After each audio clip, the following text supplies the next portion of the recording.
الحمد لله رب العالمين والصلاة والسلام على أشرف الأنبياء وسيد المرسلين نبينا محمد وعلى آله وصحبه أجمعين، أما بعد.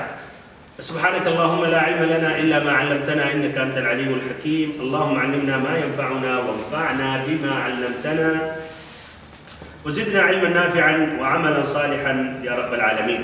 قابل احترام معزز بھائی عزیز ساتھی اور ہماری ماں اور بہنوں، باب شروط الصلاۃ کا یہ درس نمبر 9 ہے، جس میں حدیث نمبر 11 اور 12 پیش کرنے جا رہا ہوں.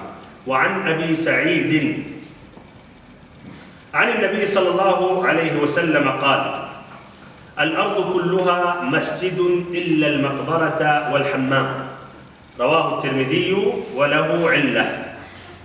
وعن ابن عمر رضي الله عنهما قال: نهى النبي صلى الله عليه وسلم أن يصلى في 7 مواطن: المزبلة والمجزرة والمقبرة وقارعة الطريق والحمام ومعاطن الإبل وفوق ظهر بيت الله. رواه الترمذي وضعفه.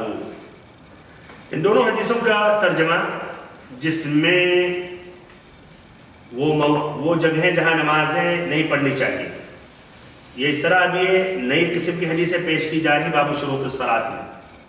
سابقہ جو درس نمبر 8 جس میں قبلہ کے متعلق تھا وہ ذکر کیا گیا، اور اس سے پہلے پھر ستر العورہ کے متعلق تھا، اور اس سے پہلے کس کا تھا؟ طہارت کے متعلق تھا. اور یہ ابھی آ رہا ہے اس کے بارے میں جگہ کی طہارت کے متعلق. اس لیے یہ بھی نماز کی ایک اہم شرط ہے نماز قبول ہونے کے لیے. اور پہلا جو درس تھا باب شروط الصلاۃ میں، وہاں اس کی وضاحت کی گئی کہ نماز کی 9 شرطیں ہیں، اور ان 9 شرطوں میں سے جو 4 شرطیں ہیں ان شرطوں کے متعلق ابن حجر رحمہ اللہ نے حدیثیں ادھر بیان کی ہیں. اختصاراً جب بات آگے تو دہرا دیتا ہوں. پہلی شرط اسلام، عقل اور ایسے تمیز کا ہونا، یہ تمام عبادتوں کے لیے ہے. پھر نمبر 4 چوتھی شرط کیا ہے؟ چوتھی شرط اخلاص، اور یہ ہر نماز ہر عبادت کے لیے، اور یہ کسی بھی حالت میں یہ شرط ساقط نہیں ہوتی. اور شرطیں ساقط ہو جاتی ہیں ضرورت کے لیے، لیکن یہ نہیں. پھر اس کے بعد نمبر 5 دخول الوقت، وقت داخل ہونا. پھر اس کے بعد نمبر 6 قبلہ کی طرف متوجہ ہونا. نمبر 7 طہارت کا ہونا. اور پھر اس کے بعد نجاستوں سے اجتناب کرنا، جس میں ادھر بھی ذکر کیا جائے گا. پھر اس کے بعد 9 ستر العورہ، جسم کو جو ڈھکنا، جس طرح اس کی وضاحت کی گئی. ان 9 میں سے 4 اخیر جس کا ذکر آیا انہی کے متعلق حدیث ابن حجر رحمہ اللہ نے اس باب میں ذکر کیا ہے. حدیث کا ترجمہ حضرت ابو سعید خدری رضی اللہ عنہ سے مروی ہے کہ نبی صلی اللہ علیہ وسلم نے فرمایا: قبرستان اور حمام کے سوا ساری زمین مسجد. قبرستان اور حمام کے سوا ساری زمین مسجد ہے، یعنی جہاں چاہو نماز پڑھ لو. اسے ترمذی نے روایت کیا، اور اس میں ایک علت. حضرت ابن عمر رضی اللہ عنہما سے روایت ہے کہ رسول اللہ صلی اللہ علیہ وسلم نے 7 مقامات میں نماز پڑھنے سے منع فرمایا. گھورے کا کیا معنی؟ کوڑا ڈالنے کی جگہ. یہ نمبر 1. ذبح خانے، جہاں ذبح کیا جاتا ہے. قبرستان، شارع عام، حمام، اور ایسے ہی باڑوں یعنی اونٹ باندھنے کی جگہوں میں. اور نمبر 7 بیت اللہ الحرام کی چھت پر. اسے ترمذی نے روایت کیا ہے اور ضعیف کہا ہے. اب حدیث کی تخریج، پہلی حدیث جو ہے ابو سعید خدری رضی اللہ عنہ، اس کی تخریج الترمذی نے کی ہے، جس طرح کہ ابن حجر رحمہ اللہ نے ذکر کیا ابواب الصلاۃ میں. باب ما جاء ان الارض كلها مسجد الا المقبرة والحمام. پیج نمبر 87، حدیث نمبر 317. اور ایسے ابو داؤد نے بھی روایت کی. پیج نمبر 81، حدیث نمبر 492. کتاب الصلاۃ باب فی المواضع التي لا يجوز فيها الصلاۃ. ابن ماجہ نے بھی روایت کیا کتاب المساجد والجماعات باب المواضع التي تكره فيها الصلاۃ، پیج نمبر 106.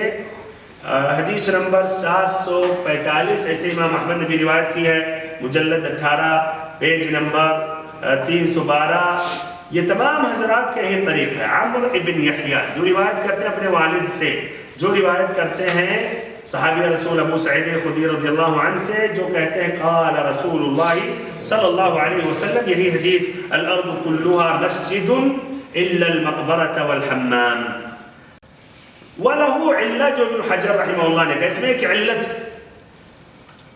یعنی ایک سبب ہے، ایسا سبب جس کی وجہ سے حدیث بظاہر صحیح ہے لیکن تب بھی وہ ضعیف ہو جاتی ہے۔ تو اس میں ایک علت، یہ کون سی علت ہے؟ یہ علت اس طرح ہے کہ اس میں عمرو بن یحییٰ جو ہیں، عمرو بن یحییٰ کو دیکھ رہے ہیں آپ شروع میں نا، یہی عمرو بن یحییٰ سے کئی لوگوں نے روایت کی۔ ایک گروپ نے اسی طرح روایت کیا ہے جس طرح آپ دیکھ رہے ہیں، یعنی موصول روایت، موصول ہے نبی صلی اللہ علیہ وسلم تک۔ تو عمرو بن یحییٰ سے کئی نے، جیسے سفیان الثوری نے روایت کی، حماد ابن سلمہ نے روایت کی ہے، عبد الواحد ابن زیاد نے روایت کی ہے، عبد العزیز ابن محمد الدراوردی نے کیا ہے، محمد ابن اسحاق نے، 5 لوگوں نے روایت کی ہے۔ کس طرح؟ یہی عمرو بن یحییٰ جو روایت کرتے ہیں کن سے؟ اپنے والد سے۔ جو روایت کرتے ہیں کن سے؟ ابو سعید خدری سے۔ جو روایت کرتے ہیں نبی صلی اللہ علیہ وسلم سے۔ اس طرح یہ روایت متصل ہے۔ اب کہاں خلل ہے علت؟ غور سے سنیں۔ یہی عمرو بن یحییٰ سے الثوری نے، الدراوردی نے، ابن اسحاق نے اس طرح روایت کی ہے۔ روایت کرتے ہیں عمرو بن یحییٰ سے، جو روایت کرتے ہیں اپنے والد سے، جن کے والد نبی صلی اللہ علیہ وسلم سے روایت کرتے ہیں۔ سمجھ گئے خلل کہاں؟ یعنی مرسل، صحابی کا ذکر نہیں کیا گیا، اور تابعی جب ڈائریکٹ نبی صلی اللہ علیہ وسلم سے روایت کرتا ہے حدیث تو کہتے ہیں مرسل ہے۔ اس نے مرسل ارسال کیا، ڈائریکٹ پہنچا دیا اوپر، جبکہ بیچ میں صحابی کا تذکرہ نہیں کیا۔ صحابی کہاں گیا؟ اس لیے یہ ڈائریکٹ نبی صلی اللہ علیہ وسلم سے نہیں ملا، یعنی سند متصل نہیں ہے، اور سند متصل نہیں ہے تو حدیث ضعیف۔ اس لیے سند کا متصل ہونا حدیث صحیح کی ایک اہم شرط ہے۔ اب اس طرح ترمذی نے وہ اس روایت کو راجح قرار دیا، مرسل کو۔ ایسے دارقطنی نے لکھا والمرسل المحفوظ، البیہقی نے بھی حدیث الثوری مرسل وقد روی موصولا وليس بشیء، لیکن اس کے بالمقابل اور ایک بہت بڑی جماعت اہل علم کی کہتی ہے نہیں، اگرچہ یہاں موصولاً اور مرسلاً روایتیں آئی ہیں لیکن موصول والی روایت صحیح ہے۔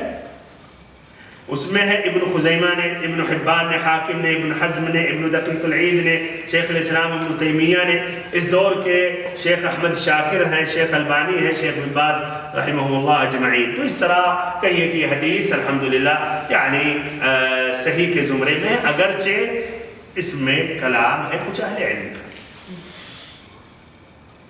تو خلاصہ یہ صحیح ہے، اتنے اہل علم کا نہیں، یہ صحیح ہے موصول روایت۔ بہرحال تو اس طرح خلاصہ حدیث صحیح، خاصتاً ابواب الفقہ میں حلال اور حرام میں، یہاں اس کی اور مزید گنجائش ہے کہ اس کو لے لی جائے، خصوصاً اس کے بالمقابل میں کوئی حدیث نہیں آ رہی ہے جس سے ٹکرائے جو یا اس کے خلاف ہو۔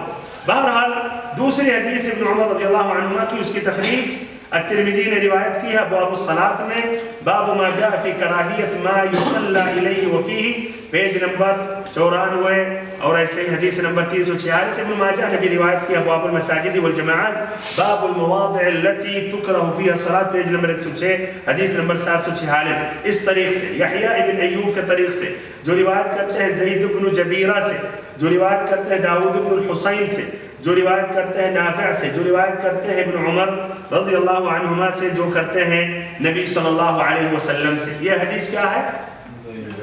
ضعیف ہے، بہت صحیح، یہ حدیث ضعیف ہے، لیکن پوری بات سنیں اس کے بعد پھر آپ بتائیں حدیث ضعیف ہے یا ضعیف جداً۔ ترمذی نے کہا حدیث ابن عمر اسنادہ لیس بذاک القوی، کہ یہ ابن عمر رضی اللہ عنہما کی جو حدیث ہے اس کا اسناد اتنا قوی نہیں ہے۔ وَتُكُلِّمَ فِي زَيْدِ بْنُ جَبِيرَةٍ مِنْ قِبَلِ حِفْظِهِ، اس میں جو زید بن جبیرہ کو دیکھ رہے ہیں نا دوسرے نمبر پر، کہتے ہیں ان کے بارے میں کلام ہے ان کے حفظ کے متعلق، اور جانتے ہیں راوی کے اندر 2 شرطیں ہونی چاہیے، ایک دیانت داری جس کو کہتے ہیں عدل، اور دوسری شرط کیا ہے؟ ضبط، یعنی حفظ اور ذاکرہ۔ تو کہہ رہے ہیں ان کے حفظ میں کلام ہے۔ اس طرح یہ حدیث ضعیف جداً ہے، ضعیف ہے، ضعیف ہی، ہاں ضعیف ہے۔ ہاں پہلے کوئی ضروری ہے کہ سوال سے آپ جواب لے لیں پھر بس اندھے بس بغیر یعنی اندھے ہو کر ایسے جواب دے دیں۔ ابھی تک کیا ہے حدیث؟ ضعیف، اتنا بڑا مسئلہ نہیں ہے، کہتے ہیں ان کے اسناد میں اتنا قوی نہیں ہے، اور زید بن جبیرہ کچھ کلام ہے ان کے حفظ کے متعلق، تو کیا ہے حدیث؟ ابھی تک ضعیف۔ اچھا لیکن آگے سنیں، عبد الحق الاشبیلی نے اپنی کتاب الاحکام الوسطی میں الترمذی کا یہ قول نقل کیا، پھر اس کے بعد کہتے ہیں کذا قال، الترمذی نے ایسے ہی کہا، وغیر ابی عیسیٰ یقول فی هذا الاسناد اکثر من هذا، لیکن ابو عیسیٰ، کون ہے ابو عیسیٰ؟ الترمذی کی کنیت، ابو عیسیٰ اس حدیث کے اسناد کے بارے میں ان سے زیادہ کہتے ہیں۔ ادھر اب شک کی بات آ گئی، یعنی گویا کہنا چاہتا ترمذی رحمہ اللہ نے بہت ہلکے سے لیا اس مسئلے کو اور کہا اس میں اتنا قوی نہیں ہے، ان کے حفظ میں کلام ہے، کہتے ہیں ان کے علاوہ انہوں نے اتنا ہلکا نہیں لیا، اس سے زیادہ کہتے ہیں۔ اب سنیں زیاد یا زید بن جبیرہ کے بارے میں امام بخاری نے ان کے بارے میں کہا منکر الحدیث، الترمذی نے کہا ان کے حفظ کے متعلق ہے نا، جب تک حدیث ضعیف تھی، لیکن اور اہل علم کا قول سنیں، امام بخاری نے کہا منکر الحدیث، یہ منکر الحدیث یہ زیادہ شدید جرح ہے۔ اچھا ایسے ابو حاتم نے کہا ضعیف الحدیث، منکر الحدیث جدا، متروک الحدیث لا یکتب حدیث۔ ابو حاتم کہتے ہیں ضعیف الحدیث ہے، منکر الحدیث جدا یعنی تاکید کے ساتھ منکر الحدیث ہے، بلکہ کہا متروک الحدیث ہے، جن کی حدیثیں ترک کر دی جانی چاہیے، اور ایسے ہی ان کی حدیث کو نہیں لکھی جائے۔ ایسے ہی ابن معین سے منقول ہے لا شیء، کہ کچھ بھی نہیں۔ الساجی نے کہا حدث عن داؤد بن الحسین بحدیث منکر جدا، انہوں نے داؤد بن الحسین سے، دیکھیں داؤد بن الحسین، ان سے انہوں نے ایک منکر حدیث نقل کی ہے، جو سبھی نے تعجب کیا، انکار کیا، حضرت کہاں سے یہ آپ نے حدیث لے آئی، ہم لوگ تو جانتے ہی نہیں ہم محدثین۔ تو جو راوی ایسی حدیث لائے جو کسی کے سر کے اوپر سے بھی نہ گزرے، تو یہ کیا ہے بھائیو؟ ہاں تو یہ ضعیف جدا۔ اسی لیے ابن عدی الذہبی نے اس حدیث کو ذکر کیا اپنی کتابوں میں، اور زید بن جبیرہ کے ترجمہ میں حدیثوں کو انہوں نے بیان کیا کہ یہ ان کی ان حدیثوں میں سے جو اہل علم نے پکڑا اور ان سے یعنی سوالات کیا یا اشکال ظاہر کیا، تو اس طرح یہ حدیث کیا ہے؟ ضعیف جدا۔ بہرحال ابن ماجہ سے ایک دوسری روایت مروی حدیث نمبر 747 ہے، طریق ابو صالح جو روایت کرتے ہیں لیث سے، جو روایت کرتے ہیں عبداللہ العمری سے، جو روایت کرتے ہیں نافع جو ابن عمر عن عمر سے، یہ بھی اسناد ضعیف ہے، تو یہ بھی بہرحال ایک دوسری اس مسئلے میں ہے، وہ بھی ضعیف ہے۔ اب اس حدیث میں جو الفاظ ہیں جن کی وضاحت کی ضرورت، تو الارض کلها مسجد الا المقبرہ والحمام، مقبرہ سے مراد کیا ہے؟ قبرستان۔ قبرستان وہ جگہ ہے جہاں مردوں کو دفن کیا جاتا ہے۔ اچھا اگر ایک ہی قبر ہو تو تبھی وہی بات ہے۔ اچھا فقہ الحدیث میں اس کی وضاحت ہوگی، لیکن جواب آپ لوگوں کا صحیح ہے۔ الحمام سے مراد کیا ہے؟ ہاں پہلے آپس جہاں لیٹرنگ کیا جاتا ہے، بھائی ہاتھ اٹھا کے اس طرح، ہاں الحمام سے مراد وہ جگہ ہے جہاں غسل کیا جائے، جو گرم پانی کا انتظام ہوتا ہے کیا جاتا ہے، وہ غسل کی جگہ۔ یہ حمام کا یہی اصل معنی، حمام کا معنی جو ہم اب سمجھ رہے ہو نہیں ہے، جانتے ہیں کہ زمانہ بدلتے ہوئے جگہ کے اعتبار سے ایک ہی لفظ کا الگ الگ مفہوم ہو جاتا ہے، لیکن اصل معنی حمام کا عربی میں بھی حمام استحمام، جہاں غسل کیا جائے، تو وہ جگہ ہوتی تھی جہاں گرم پانی کا انتظام رہتا تھا، وہاں غسل کیا جاتا ہے، وہ مراد ہے، باتھ روم مراد نہیں ہے اس لفظ سے الحمام۔ اچھا دوسری حدیث میں ابن عمر رضی اللہ عنہما کی کہ نبی صلی اللہ علیہ وسلم نے 7 مقامات پر نماز پڑھنے سے منع کیا۔ المزبلہ، المزبلہ ایسے ہی میم پر فتحہ زا پر سکون، المزبلہ سے مراد کیا ہے؟ وہ جگہ ہے جہاں کوڑا جمع کیا جاتا ہے، کوڑے جمع کیا جاتا ہے، یہ ہے المزبلہ۔ والمجزرہ، المجزرہ سے مراد کیا ہے؟ میم پر فتحہ ہے، وہ جگہ ہے جہاں مویشی کو ذبح کیا جاتا ہے، یا ایسے ہی جیسے اونٹ ہے نحر کیا جاتا ہے۔ والمجزرہ والمقبرہ، اس کی وضاحت ہو گئی۔ وقارعۃ الطریق، قارعۃ الطریق سے مراد کیا ہے؟ عام راستہ، شارع عام، جہاں لوگ پیروں سے، قارعہ مانے جہاں پیروں سے یعنی دباتے ہوئے چلتے ہوئے اس جگہ کو کچلتے ہوئے چلتے رہتے ہیں، ما تقرأ الاقدام بالمرور علیہ۔ وقارعۃ الطریق والحمام، اس کا بھی ذکر آ چکا۔ ومعاطن الابل، ومعاطن الابل، اس کا معاطن جمع ہے، اس کا مفرد ہے عطن، عین پر فتحہ طا پر فتحہ۔ اس سے مراد اونٹوں کے بیٹھنے کی جگہ، جس کو کیا بولتے ہیں؟ باڑا، اسے بولتے ہیں باڑا بولتے ہیں، جو عموماً حوض کے ارد گرد بنائی جاتی ہے۔ تو یہ جہاں اونٹوں کو باندھا جاتا ہے، جہاں رہتے ہیں، سمجھے اس کا جو گھر ہے، جو مین جگہ ہے جہاں اکثر وہ گزارتا ہے چرنے کے بعد آ کر، تو یہ مراد ہے یہ معاطن الابل۔ ومعاطن الابل وفوق ظہر بیت اللہ، بیت اللہ سے مراد کیا ہے؟ کعبہ۔ تو اللہ تعالیٰ کے گھر کے اوپر یعنی کعبہ کے اوپر نماز پڑھنے سے، اس طرح یہ حدیث کے جو الفاظ تھے ان الفاظ کی وضاحت کی گئی۔ اب اس میں جو اہم فائدے وہ ذکر کیا جا رہا۔ پہلی جو حدیث ہے، جو حدیث کے بارے میں اگرچہ علت ہے لیکن کچھ اہل علم یا کئی اہل علم نے اس کو صحیح قرار دیا، تو اس حدیث کی روشنی میں پہلا سبق، پہلا فائدہ یہ ہے کہ ساری زمین الاصل پاک ہے، اور ہر جگہ پر الاصل آپ نماز پڑھ سکتے ہیں، الاصل ہر جگہ پر آپ نماز پڑھ سکتے ہیں۔ اور اگر یہ حدیث ضعیف ہے یا کچھ اہل علم کے نزدیک، تو اس معنی پر اور بھی حدیثیں آتی ہیں، ہے کہ نہیں؟ کون سی حدیث ہے؟ باب التیمم میں پہلی حدیث گزر گئی، جابر رضی اللہ عنہ کی حدیث، اعطیت خمسا لم یعطہن احد قبلی، ہمیں اللہ تعالیٰ نے، ہمیں اور ہماری امت کو 5 ایسی خوبیاں دی ہیں جو سابقہ امتوں کو یہ خوبیاں نہیں دی گئی۔ نصرت بالرعب مسیرۃ شہر، 1 مہینہ پہلے ہمارے عدو دشمن پر رعب طاری ہو جاتا ہے، اور پھر اسی میں آتا ہے وجعلت لی الارض مسجدا وطہورا، کہ ہمارے لیے پوری زمین کو مسجد، عبادت گاہ، نماز پڑھنے کی جگہ بنا دی گئی ہے، اور ایسے ہی پاک بنا دی گئی ہے، یعنی تیمم کر سکتے ہیں۔ تو الاصل اس طرح قاعدہ اب یہ ہے کہ الاصل ہر جگہ پر نماز پڑھ سکتے ہیں، اور اب استثناء کب کیا جائے گا؟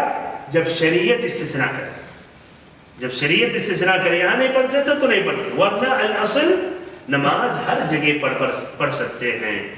تو اور کب کہا جائے گا کہ نماز نہیں پڑھ سکتے؟ اگر شریعت نے منع کیا ہے، جس طرح کی ان احادیث میں آیا ہے یا پہلی حدیث میں آیا ہے، اس طرح اللہ تعالیٰ کی نعمتوں میں سے ایک عظیم نعمت ہے بھائیوں، یہ آسانی دی ہے۔ سابقہ امتوں کے لیے کیا تھا کہ سفر میں ہے تو پوری یہ نمازیں بعد میں آ کر قضا کرے۔ اب تصور کیجئے ایک آدمی 1 مہینہ سفر میں رہ پھر آ کر پڑھے، کتنی یعنی مشقت کی بات ہے۔ تو الحمدللہ مشقت نہیں اس دین میں، اس دین میں، دین اسلام میں۔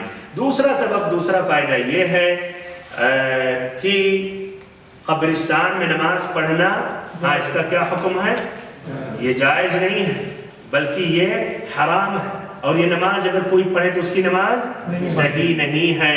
تو قبرستان میں نماز پڑھنا یہ ناجائز ہے، حرام ہے، اور اگر کسی نے نماز پڑھی تو وہ نماز باطل ہے، چاہے آدمی نے قبر کے اوپر نماز پڑھی ہے یا قبروں کے درمیان اس نے نماز پڑھی ہے، قبر قریب ہے یا مان لے جگہ کافی ہے اور آگے قبرستان ہے، دور ہے لیکن قبرستان کی جگہ ہے، دور ہے قبر اور اس نے نماز پڑھی ہے، یا قبر اس کے داہنے سائٹ میں ہو یا ایسے ہی اس کے بائیں سائٹ میں ہو، جب تک کہا جا رہا کہ یہ، جب تک یعنی یہ دکھ رہا ہے اور یہ سمجھا جا رہا کہ وہ سب قبرستان کی زمین ہے، قبرستان کی باؤنڈری میں ہے، قبرستان ہی کا حصہ سمجھا جا رہا ہے، تو وہ نماز پڑھنا جائز نہیں ہے، اور نماز اگر کوئی پڑھ رہا ہے تو اس کی نماز درست نہیں ہے۔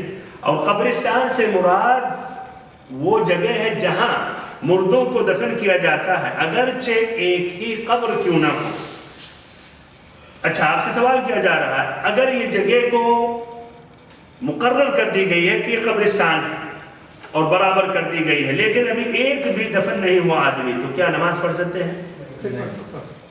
ابھی ایک بھی دفن نہیں ہوا, نئی جگہ ہے, کسی نے دے دیا ہماری یہ زمین, یہ خلاص ہم نے مسلمانوں کے لیے وقف کر دیا ہے, تو نماز پڑھ سکتے ہیں یا نہیں؟ تب نماز پڑھ سکتے ہیں, اس لیے کہ اس کو ابھی قبرستان نہیں کہا جائے گا. یہ ابھی قبرستان کے لیے پلاننگ تخطیط ہے, لیکن جب تک ایک بھی آدمی دفن نہیں ہوا تو قبرستان اس کو نہیں کہا جا سکتا. تو پڑھ سکتا ہے, پڑھنے ہوا اس جگہ پر آپ پڑھ سکتے ہیں, لیکن اگر ایک بھی دفن کیا گیا تو خلاص وہ قبرستان کا حکم شامل ہو جائے گا, اور دوسرے سائڈ پہ دور میں بھی اگر اس کی جگہ ہے تو نماز نہیں پڑھ سکتے ہیں. اس لیے حدیث میں الا المقبرہ, اور بھی حدیثیں ہیں اس مسئلے میں جانتے ہیں قبرستان کے متعلق. اچھا اب ادھر سوال یہ ہے حکمت کیا ہے, کیوں قبرستان میں آدمی نماز نہیں پڑھ سکتا ہے, ایک مسلمان نماز نہیں پڑھ سکتا ہے؟ حکمت کیا ہے, علت کیا ہے, سبب کیا ہے؟ شرک کا خوف. شرک کا خوف, بہت سے. تو یہ سبب اس کا یہ ہے, شریعت نے سد الذریعہ کہتے ہیں, سد الذرائع, یعنی دروازوں کو بند کرنے کے لیے شریعت نے یہ حکم دیا تاکہ پھر دروازہ نہ کھلے, آج سے جا کر آدمی پھر غلو کر بیٹھے, غلو کرنے کے بعد ان کو پوجنے لگے, جس طرح کی جو پہلا شرک ہوا اس روئے زمین پر قوم نوح میں, اسی طرح 5 لوگوں کا ایسا ایسے ہوا. اور آج بھی ہم دیکھتے ہیں یہ جنہوں نے مبالغہ کیا قبروں کے متعلق, پختہ کرنے لگے, نام لکھنے لگے, پھول اس پر سجانے لگے, لائٹوں کا انتظام کرنے لگے, مجاورین کو مقرر کرنے لگے, آہستہ آہستہ پھر وہ بہت بڑے اللہ کے ولی ہو گئے اور ان کو پوجنے لگے. تو شریعت نے دروازہ بند کر دیا. شرک کے معاملے میں شریعت بہت ہی سخت, بہت ہی احتیاط کرتی ہے. کیوں؟ مسلمانوں کے عقیدے کی حفاظت کے لیے. تو ادھر الاصل قبرستان میں پڑھنے سے وہ مسئلہ نہیں ہے, لیکن دروازہ بند کرنے کے لیے تو یہ حرام کر دیا شریعت نے. تو یہ سبب ہے, اس لیے کہ یہ شرک کا ایک ذریعہ ہے, اور ایسے ہی یہ جو اصحاب قبور ہیں ان کی عبادت کا ذریعہ ہے, جو شرک کا ایک عظیم وسیلہ ہے, اور ساتھ ساتھ پھر مشرکوں کی اس میں مشابہت ہے. بہرحال کچھ فقہا نے کہا بھائیوں, کچھ فقہا جو اپنے عقیدے کی مثلا زیادہ فقہی تعلیل بیان کرتے ہیں, تو انہوں نے کیا کہا کہ نہیں, سبب یہ ہے کہ قبرستان میں نجاست کا امکان ہے, اس لیے کہتے ہیں اس میں جو مردے ہیں ان کے جسموں سے مثلا پیا مواد جو نکلنے کی خوف ہے, اور پھر ایسے ہی کہتے ہیں کہ کوئی وہ قبرستان کو کھود سکتا ہے کچھ جانور, جس کی وجہ سے مٹیوں میں وہ نجاست لگ جائے گی. کیا رہا ہے بھائی یہ یعنی حقیقت میں اس میں دم نہیں ہے, اور یہ کہنا اس طرح حقیقت میں غلط ہے. قبرستان کو اصل کھودا جاتا ہے بھائی, شاذ و نادر واقعات کی وجہ سے ایک پورا مسئلہ نہیں کھڑا کر دینا چاہیے. تو یہ کھدائی نہیں کی جاتی ہے قبروں کی کہ کوئی دفن کرنے کے بعد جس طرح کچھ واقعات ہوتے ہیں کفن چوری, یہ شاذ و نادر کی بات ہوتی ہے. اور بہت سے قبرستان میں پورے باؤنڈری لگے جاتے ہیں تاکہ مردوں کا ایک طرح احترام, اور اس طرح مثلا گستاخی نہ کی جائے یا کوئی جانور وہاں نہ پہنچ جائیں. تو ایسے یہ شاذ و نادر حالت ہے, کون سی بات ہے جس کی وجہ سے پوری نجاست پوری قبرستان میں پھیل جائے گی. دوسرا جواب اس کا یہ ہے کہ اگرچہ نجاست کی بات آپ کر رہے ہیں تو سورج سے, ہواؤں سے, اور پھر کئی چیزیں بدل جاتی ہیں بھائیوں بعد میں, حالات, ہوا, مٹی اور آ کے, تو پھر اس طرح تو جگہ طاہر ہو جا رہی ہے دوبارہ. تو یہ سبب نہیں ہے نجاست کی وجہ سے. پھر ایسے ہی اگر یہی بات ہوتی کہ وجہ ہے نجاست, تو انبیاء کرام کے اجساد تو طاہر ہوتے ہیں, اور انبیاء کرام کی قبروں کے پاس بھی نماز پڑھنے سے منع کیا گیا ہے. تو بہرحال یہ بات آ گئی ہے, اس لیے فقہ کی ہی بات ہے الاصل, لیکن یہ کمزور ہے. الاصل کیوں شریعت نے منع کیا؟ اس لیے شرک کا ایک اہم ذریعہ ہے. لیکن ادھر ایک سوال ہے, قبرستان میں آپ پہنچے اور وہاں میت کو دفن کرنے والے تھے, دفن کر دیا گیا, اور آپ نے نماز نہیں پڑھی, تو کیا پڑھ سکتے ہیں؟ الاصل تو نہیں پڑھ سکتے ہیں کہ نہیں, الاصل نہیں پڑھ سکتے. جنازہ کی بھی نماز یعنی قبرستان کے سائڈ میں الگ اگر جگہ مقرر کی گئی ہے, لیکن چلیے آپ اب آ کر قبرستان پر اس جگہ پر نماز پڑھ سکتے ہیں یا نہیں پڑھ سکتے؟ الاصل نہیں پڑھ سکتے ہیں. اچھا الاصل نہیں پڑھ سکتے, اب نہیں پڑھ سکتے, اس کی دلیل کیا ہے؟ یہی حدیث اور بھی حدیث ہے. اب اگر اس اصل کو آپ توڑ رہے ہیں تو اس کے لیے دلیل ہونی چاہیے, تو دلیل ہے یا نہیں؟ ہاں بھائی وہی دلیل مشہور ہے. میری دلیل ہے مسجد میں ایک عورت جھاڑو دیتی تھی, صاف کرتی تھی, اس کا انتقال ہوگا. بہت صحیح ماشاءاللہ. وہ عورت جو مسجد نبوی کی صفائی کرتی تھی, رات میں انتقال ہو گیا, صحابہ کرام نے دفن کر دیا. بعد میں آپ نے پوچھا تو کہا اس کا انتقال ہو گیا. تو آپ نے کہا کہ بتاؤ اس کی قبر کہاں ہے, ارونی قبرہا. پھر آپ نے جا کر وہاں نماز پڑھی اس قبر پر. تو اہل علم نے استثناء کیا اس طرح کہ قبر جنازہ کی نماز پڑھ سکتے ہیں اگر آپ نے مثلا مسجد میں نہیں پڑھی. اور ادھر یہ آسانی دی گئی ہے, اس لیے صلاۃ جنازہ میں بھی بھائی رکوع اور سجود نہیں ہوتا, یہ بھی ایک معنی ہے, اس لیے اس میں وہ بات نہیں دکھتی, آدمی کھڑا ہی رہتا ہے. اور حقیقت میں وہ نماز میں اس میت کے حق میں دعا کر رہا ہے, تو اس کا ایک حق ہے. اگر ادھر چھوٹ گیا, تاخیر ہو گئی, تو شریعت نہیں چاہتی ہے کہ محروم ہو جائے یہ شخص یا جس کا انتقال ہوا ہے. تو یہ شریعت نے یہ آسانی دی ہے, تو آدمی وہاں پڑھ سکتا ہے جس طرح کی آپ صلی اللہ علیہ وسلم نے پڑھا. اس کے علاوہ آدمی وہاں جا کر فرض نماز پڑھے, نفل پڑھے, رات یا راستے میں ادھر سے گزر رہا تھا, نماز کا ٹائم ہو گیا, کہا جگہ نہیں ملی یہیں جا کر پڑھ لیتا ہوں, تو یہ جائز اور درست نہیں, اس کی نماز صحیح بھی نہیں ہے. تیسرا فائدہ یہ ہے کہ حمام یعنی غسل خانے میں نماز پڑھنا یہ ناجائز ہے, اور ایسے ہی یہ نماز صحیح بھی نہیں ہے. اچھا یہ کیوں یہ حمام یعنی غسل خانہ میں نماز پڑھنے سے منع کیا گیا؟ کیوں؟ نجاست کا امکان ہے, شیطان کی جگہ ہے. بہت صحیح ماشاءاللہ. اہل علم نے ذکر کیا ایک تو کہ نجاست کا امکان ہے, ایک نمبر تو کہا اس لیے کہ یہ شیطان کی جگہ ہے. ایسے ہی نمبر 3 کچھ اہل علم نے کہا کہ یہ اس کی ادھر حکمت نہیں ہے, محض تعبد ہے, یعنی ہمیں نبی صلی اللہ علیہ وسلم کا حکم ہے سمعنا واطعنا. یعنی بہت سے مسائل جو شریعت نے منع کیا اس کی حکمت کیا, ہم کہتے ہیں تعبد, محض تعبد, اللہ کا حکم ہے, یہ سب سے اہم سبب ہے, اس کے علاوہ اور سبب سمجھ میں آئے نہیں آئے, تعبدی ہے. تو یہ 3 ہے. بہرحال ان تینوں میں پہلا والا سب سے کمزور ہے, ازالت النجاست, اس لیے کہ وہ نجاست کی جگہ الاصل وہاں غسل کرتے ہیں تو پاک ہے, تو اسی لیے یہ علت تو کمزور ہے, ضعیف ہے. لیکن دوسرا جو ہے کہ شیطان کا گھر ہے, یہ شیخ الاسلام تیمیہ نے ذکر کیا, اور ایسے ہی کہ کہا یہ تعبد ہے, یعنی محض تعبد, اللہ کا حکم آیا نبی صلی اللہ علیہ وسلم, ہم اس پر عمل کرتے ہوئے ہم یہاں نماز نہیں پڑھتے ہیں. اچھا اب رہی بات یہ غسل خانہ اگر یہ ہے, تو جو الکنیف, جو حمام, جو قضاء حاجت, جو بیت الخلاء کی جگہ, اس کو الکنیف کہتے ہیں عربی میں, تو لا شک بدرجہ اولا اس میں نماز نہیں پڑھ سکتے. اچھا جو دورات المياه, واش روم جس کو بولتے ہیں, وہاں نماز پڑھ سکتے ہیں؟ وہاں نماز نہیں پڑھ سکتے ہیں, مناسب نہیں ہے کہ اللہ تعالیٰ کا ذکر کریں. لیکن واللہ اعلم جو باتھ روم سے ہٹ کر وہاں اگر بسم اللہ وضو کے لیے کر رہے ہیں تو وہ معنی نہیں رکھتا, جس طرح کہ جہاں قضاء حاجت کے لیے آدمی بیٹھتا ہے تو اتنا کر سکتا ہے, لیکن یعنی بسم اللہ کہہ سکتا ہے خاصتاً آہستہ آواز میں, نہ کہ وہاں بھی ذکر کرے یا ایسے قرآن مجید کی تلاوت کرے جو ایک واضح ایک عبادت کرے, تو انشاءاللہ اس میں کوئی حرج نہیں ہے, لیکن نماز نہیں پڑھ سکتا. اچھا اب باتھ روم یا غسل خانے کے اوپر اس کے چھت پر نماز پڑھ سکتے ہیں؟ اس کے چھت کے اوپر نماز پڑھ سکتے ہیں. اور اچھا وہ اگر بیت الخلاء ہے تو اس کے اوپر ہاں کیا رہا ہے بیت الخلاء, اب واللہ اعلم یہاں بہتر ہے کہ آدمی پڑھنے تک ممکن ہے کہ وہ الگ ہو گئی وہ جگہ, لیکن اسے ڈائریکٹ نیچے ہی ہے, اسی چھت سے اگر الگ بنایا گیا ہے باتھ روم کے لیے تو اس سے اجتناب کرنا چاہیے.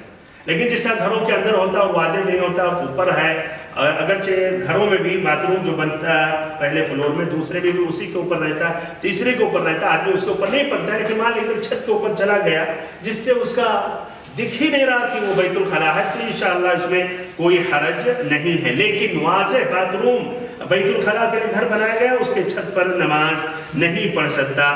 اس طرح وقت ختم ہو گیا، حدیث کے متعلق باتیں باقی ہیں، بإذن اللہ عز و جل آئندہ درس میں باقی فوائد بیان کروں گا۔ اللہ تعالیٰ سے اخیر میں دعا کرتا ہوں اللہ تعالیٰ ہم سبھی کو علم نافع عطا کرے اور ہم سبھی کو صراط مستقیم پر چلائے۔ وصلی اللہم وسلم وبارک ونعم علی عبدک ورسولک محمد۔